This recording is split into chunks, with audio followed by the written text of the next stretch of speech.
siang semuanya. Sebelum kita mulai, aku mengucapkan terima kasih kepada semuanya yang sudah hadir hari ini untuk sesi bimbingan kelompok. Kehadiran kalian di sini itu menunjukkan keberanian yang sangat positif. Namun sebelum itu kita berdua akan selalu memperkenalkan diri ya, karena merupakan keseharian. Oke, mulai dari saya ya. Perkenalkan, nama saya Dita. Kalian bisa panggil senyamannya kalian, bisa Kak Dita atau apapun itu. Oke, baik. Sekarang saya juga perkenalkan nama saya Harsha. Kalian bisa panggil siapapun bebas, boleh Harsha, boleh juga Aca. Sebelum kita mulai lebih dalam, ada beberapa asas atau prinsip penting dalam konseling yang perlu kita sepakati bersama ya. Jadi asas-asas ini akan menciptakan lingkungan yang aman dan nyaman untuk kita semua nanti ke depannya ya. Yang pertama itu ada mengenai asas kerahasiaan. Segala sesuatu yang dibicarakan di ruangan ini akan tetap di ruangan ini. Kami sebagai konselor berkomitmen untuk menjaga privasi kalian. Yang kedua itu ada asas kesukarelaan. Tidak ada yang dipaksa di sini ya untuk bicara atau berbagi cerita. Jika belum siap, kalian bebas untuk berbagi sebanyak apapun itu. Yang ketiga ada asas keterbukaan. Meskipun tidak dipaksa, kami mengajak kalian untuk mencoba terbuka dan jujur dalam sesi ini ya. Keterbukaan akan membantu proses konseling menjadi lebih efektif, dan ingat, ini adalah ruang yang aman untuk kalian berbagi. Oke, terima kasih ya semuanya. Di sini kita sudah perkenalan. Kita mulai perkenalan dari kalian ya. Kalian bisa nyebut nama lengkap sama bagiannya. Dan iya. Oke, mau mulai dari sebelah mana? Sebelah kanan. Perkenalkan, nama saya Nani, di sebelah kanan saya dari Prodi Pak. Oke. Perkenalkan, nama saya Asma Aisyah, saya dari Prodi Informatika. Perkenalkan, nama saya Marisa Kusuma, biasa dipanggil Marisa, saya dari Prodi Bidang. Selanjutnya. Perkenalkan, nama saya Nabila Anissa, biasa dipanggil Nabila, dari Prodi Perbankan. Perkenalkan, nama saya Sabrina Nisa, biasa dipanggil Sabrina, dari Prodi Ekonomi. Oke, jadi kan semuanya sudah memperkenalkan diri ya. Kita SKM dulu gimana biar kalian ingat nama sebelah kalian itu siapa aja Tahu ya. kan siapa nama sebelah-sebelahnya tadi? Ya, jadi kalian baca Jadi dulu. gamenya itu misalkan kita bilang konsentrasi dimulai, nanti kayak gini, terus sebutin Nama nama kalian. kalian, terus nama yang di sebelah Sebelah kanannya. kanannya. Misalnya konsentrasi dimulai. Aca Dita Septi gitu. Selanjutnya lanjut. biar kita konsentrasi atau apa. Jadi kalau ke arah kanan apa ke kiri? Sana bagus. Oke, kita mulai dari Oke, sekenalan dulu Kak. Udah paham.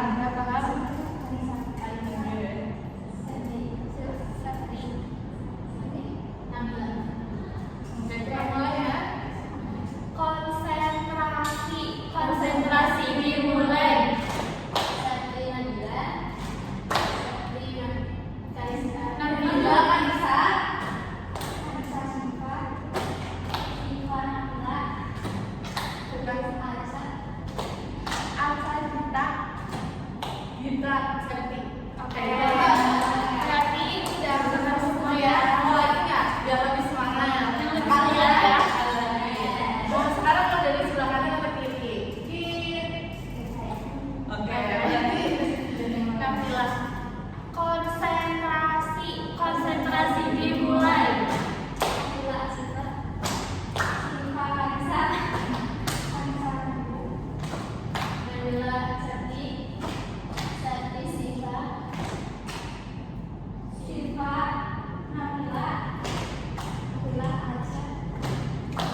ini itu ditandai dengan pola interaksi yang merusak, manipulatif, dan merugikan kesejahteraan seseorang.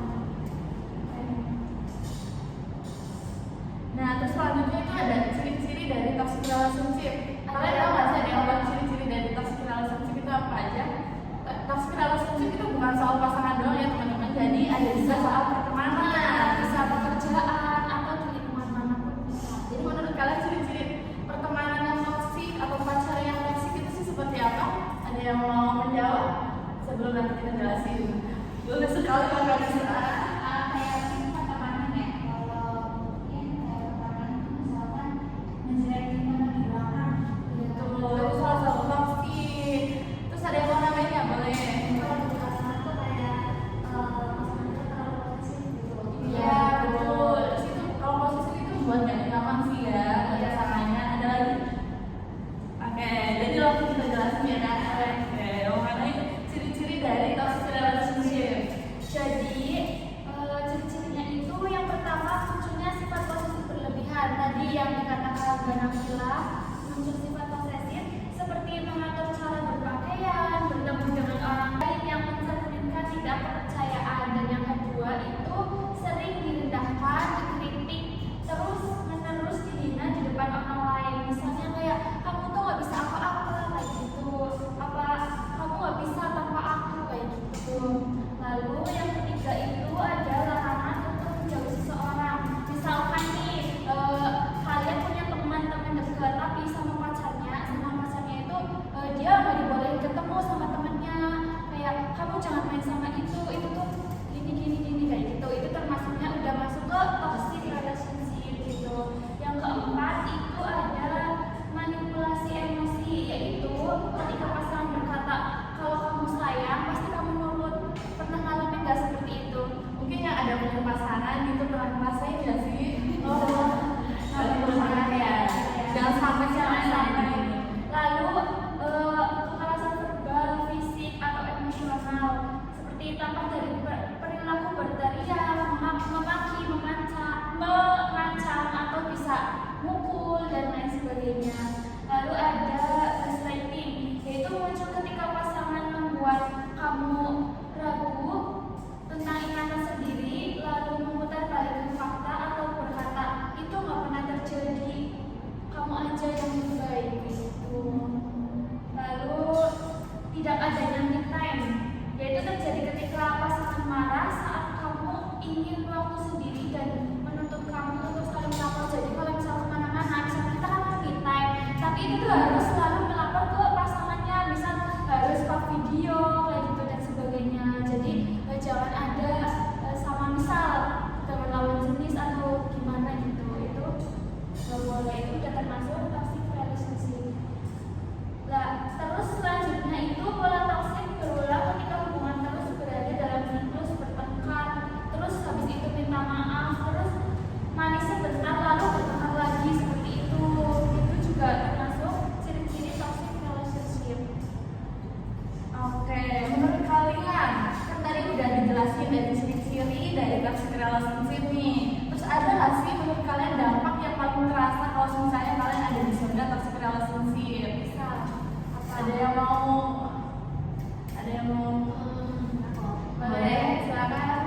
mungkin menyebabkan hilangnya percaya diri. Betul, jadi merasa rendah diri ya misalnya kita ada di zona toxic relationship. Ada yang mau nambahin lagi?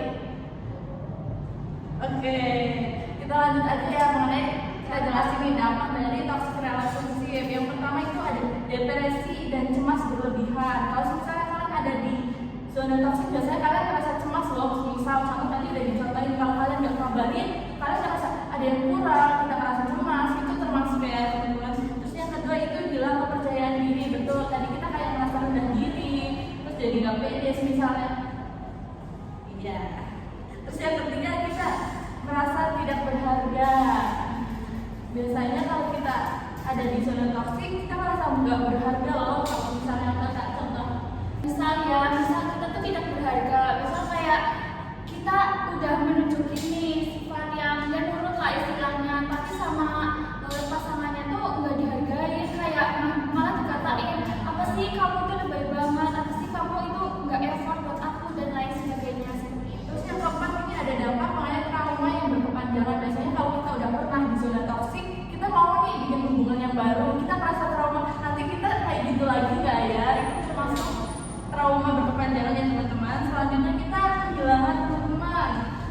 misalnya kita contohnya tadi kita mau nggak boleh main sama ini, nggak boleh main sama itu, karena kita banyak yang ngatur gitu loh termasuknya ya, karena ini kita jadi tertutup dari keluarga karena kita merasa aku punya ini nggak usah deh aku cerita ke keluarga aku karena kita udah terbiasa sama orang ini, sama pacar kita gitu.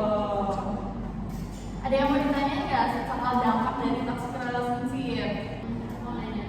Pasti ya Kak, kalau misal kita berniat menetapkan batasan itu justru seringkali memicu pasangan kita itu memicu pasangan dalam toxic relationship. Oke, jadi kalau menurut saya kenapa sih bisa terjadi gitu? Kita menetapkan batasan dan bikin pasangan itu toksik dan marah karena dia sudah merasa kita udah biasa diatur loh sama pasangan kita, terus jadi dia merasa dia pegang kendali soal kita.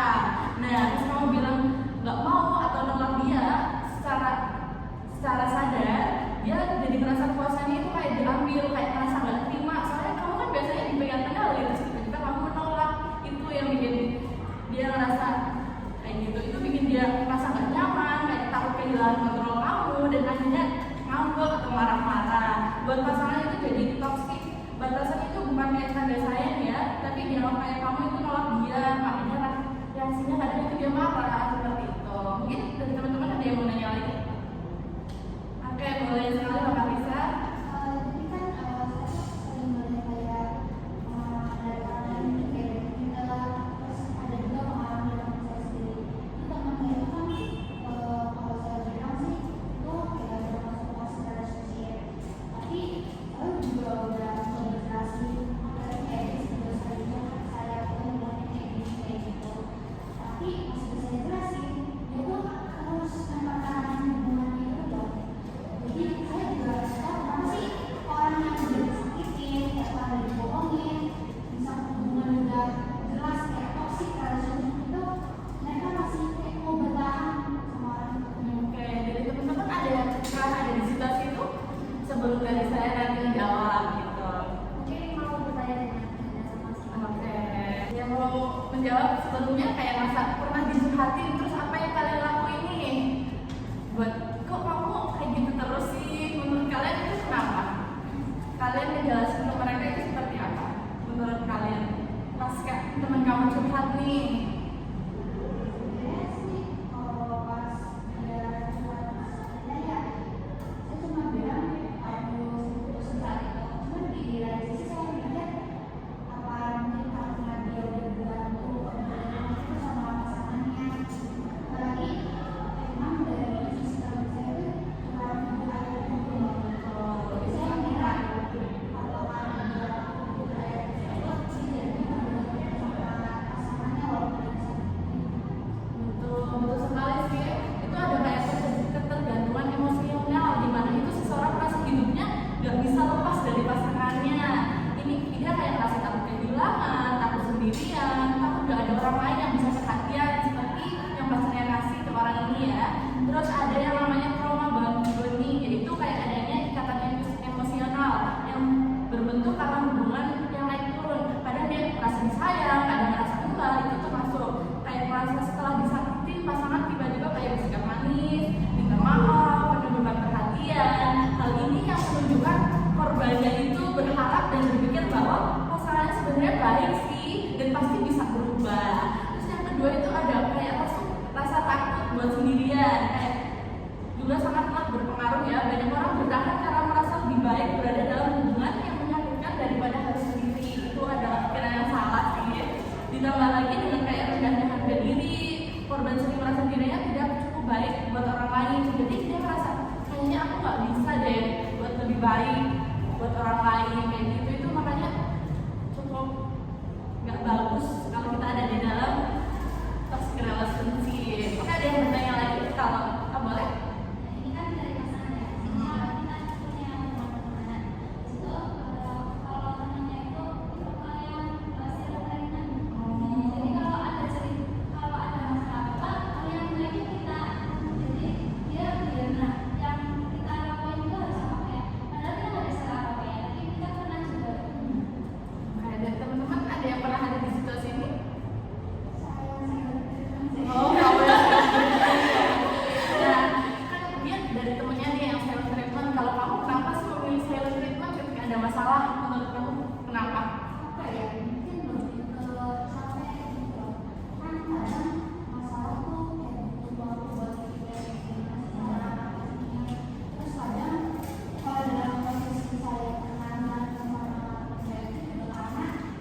nggak jauh sama sekali, ya udah biarin aja, pasti mengalir aja, pasti nanti sendirinya juga akan gitu lagi. Mungkin itu juga udah karena bawaan kali ya, bawaan sifatnya. Jadi kan semua orang kan sifatnya beda-beda, jadi kan kita juga nggak bisa merubah kan sifat orang itu. Jadi mungkin kalau misalkan kita udah nanya kenapa diam aja kayak gitu, mungkin kalau dia udah nggak jawab ya udah nggak apa-apa, tapi kalau misalkan dia jawab sih support gitu. Ini dari teman-teman ada yang mau nambahin? Mungkin kalau saya kan juga pernah mengalami juga ya, teman juga banyak yang gitu. Tapi emang mereka tuh sudah dari dulu. Ya walaupun kita udah bertanya dia benar atau enggak aja, kita udah bertanya juga. Kita tanya dulu kenapa, kalau memang sekiranya mereka tetap diam, udah biarin aja dulu. Nanti kan pasti mereka tuh bakal balik lagi gitu kan. Karena mungkin mereka juga butuh waktu untuk sendiri. Ya betul kan, nggak kayak sama cerita tadi kan, emang kita tuh biasanya butuh waktu untuk mengatur emosional. Karena emang aku sendiri tuh kalau lagi marah atau capek itu aku minum. Jadi banyak ya yang mengalami seperti itu.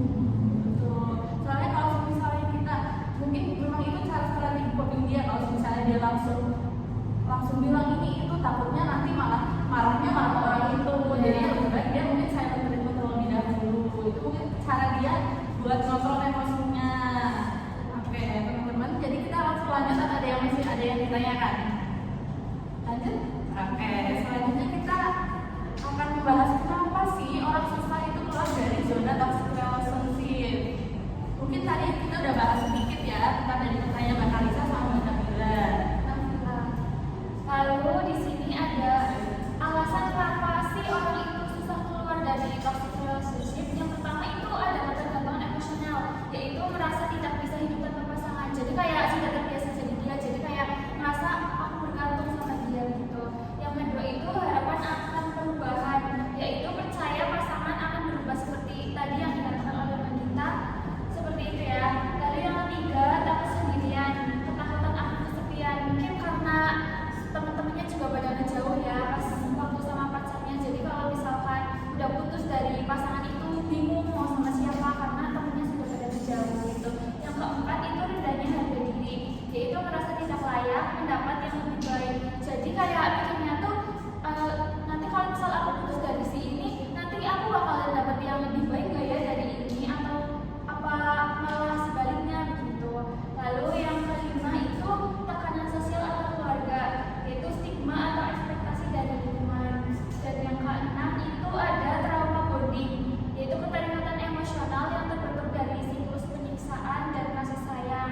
Lalu juga ada ketergantungan finansial, yaitu tidak memiliki sumber daya untuk mandiri karena semasa pacaran atau ya istilahnya mungkin bergantungnya sama pasangan, kayak apa ada yang biayain dan lain sebagainya mungkin. Dan yang terakhir itu naturalisasi perilaku toksik, yaitu menganggap perilaku tersebut sebagai hal yang wajar. Jadi kayak udah terbiasa lah sama sifat itu, jadi ya udah kayak gitu. Pernah nggak sih kalian ada di salah satu hal ini, kayak merasa ketergantungan, merasa rendah diri? Belum pernah ya? Semoga nggak pernah sih menurut aku. Ya langsung kita lanjut aja atau ada pertanyaan lagi dari teman-teman? Lanjut. Oke. Terus ada cara keluar dari toxic relationship. Ada yang tahu nggak caranya seperti apa? Biar kita keluar deh dari toxic, kayaknya enak banget kalau kita tetap di situ. Mungkin kayak kalian pernah menyarankan ke teman kalian buat keluar dari zona toxic relationship.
ngejelasin toxic relationship itu seperti apa. Jadi di sini kita akan menjelaskan mengenai hubungan yang sehat sebenarnya itu seperti apa.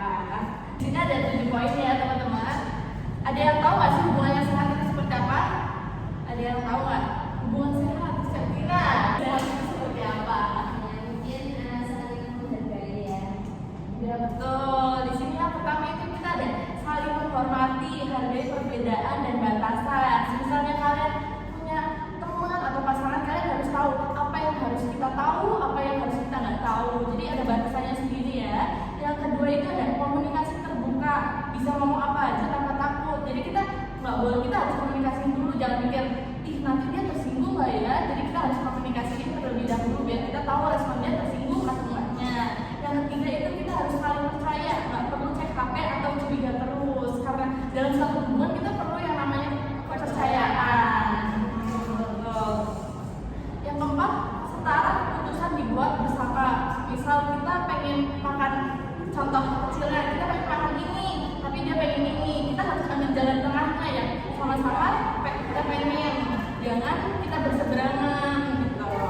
Terus yang kelima itu saling support, dukung mimpi dan tujuan masing-masing. Jadi kalau dalam hubungan yang sehat kita harus saling support, jangan kita mengangkat ini buat dia nggak bisa berkembang.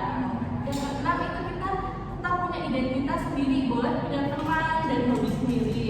Jadi misal kita punya pasangan, terus kita jadi berubah demi dia suka, itu nggak boleh, itu termasuk toksik ya teman-teman. Yang ketujuh kita ada konflik diselesaikan dengan baik, nggak pakai kekerasan. Jadi kita harus saling ngobrol bareng-bareng sampai kita ketemu titik terangnya. Nggak boleh kita mukul atau tiba-tiba nabok, itu nggak boleh ya teman-teman. Oke. Ada sebelum kita Menutup sesi konseling ini ada yang mau bertanya dari teman-teman? Oke, Mbak Sepri. Kan seringkali kesulitan bedain antara pasangan yang sebenarnya perhatian sama itu sebenarnya itu malah ke posesif. Terus gimana sih cara mengenalin batas di antara keduanya? pertama jelas berbeda ya antara perhatian sama perilaku yang posesif. Yang pertama itu perhatian itu bertujuan biasanya untuk mendukung, memberi rasa aman tanpa mengurangi kebebasan pribadi. Nah, kalau misal yang mengalami posesif itu cenderung disertai kebutuhan untuk mengontrol, membatasi ruang gerak kamu dan menimbulkan rasa tertekan atau takut meskipun dia bilang dengan alasan perhatian atau kasih sayang. Kalau udah masuk ke situ berarti itu sudah termasuk posesif. Kayak mungkin dari teman-teman ada yang mau tanya lagi? Boleh Mbak Karisa, silakan. Mungkin hanya tadi pasangan sehat kan kayak nggak masuk akal apa Iya. cuma mungkin aku nanya dalam posisi pasangan yang sama itu si cowok menyatakan si cewek yang benar banget.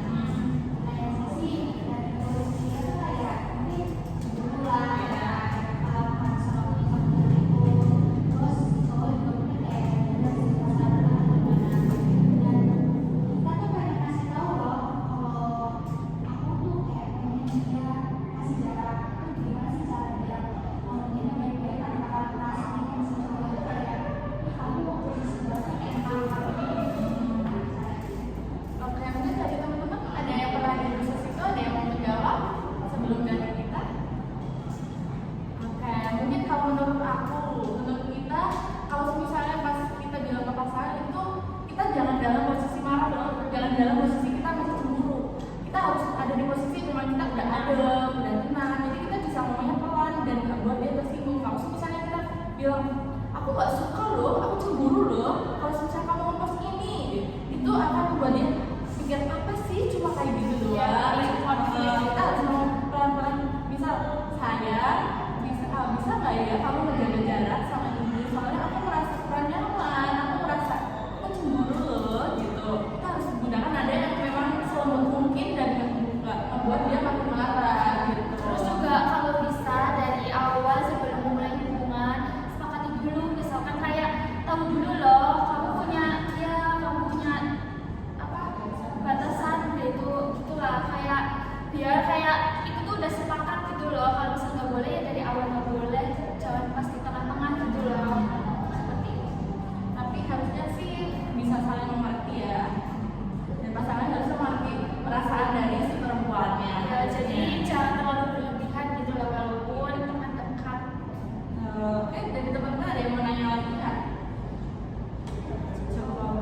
jika saat ini aku belum mampu keluar dari hubungan toksik yang menyakitkan ini, apa yang sebenarnya aku rasakan? Nanti kalian tulis apa sih yang kalian rasain. Misalnya kalian nanti masih ada di zona toksik. Terus untuk yang pertanyaan kedua, kalian mengenai refleksi diri untuk kalian di masa depan ketika kalian sudah nggak ada di zona toxic relationship, apa sih yang aku rasakan dan kalian memandang masa lalunya seperti apa gitu.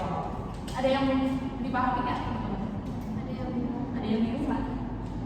Paham, oke. Biar kertas ya.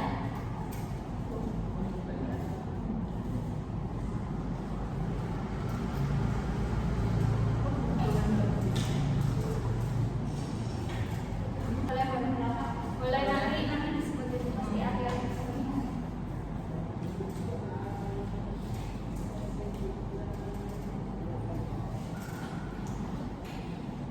Ini yang pertama itu kan masih dalam Ya. kalau saya yang kedua itu yang berdua.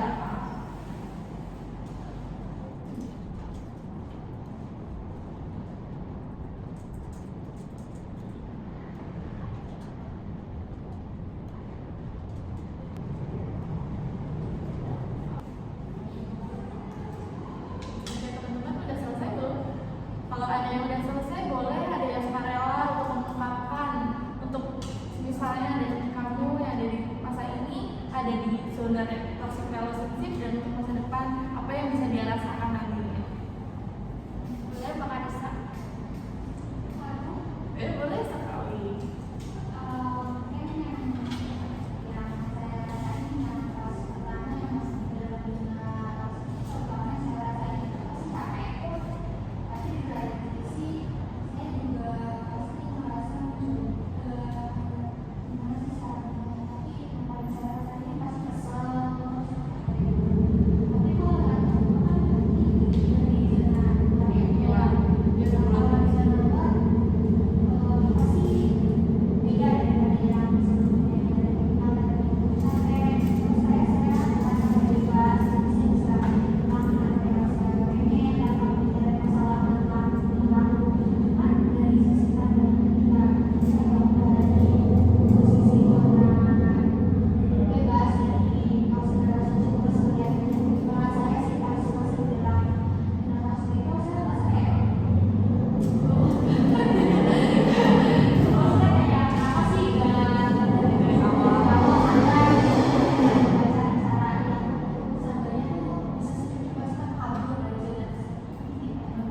Terima kasih Mbak Kanisa. Mungkin dari teman-teman ada yang mau mengungkapkan?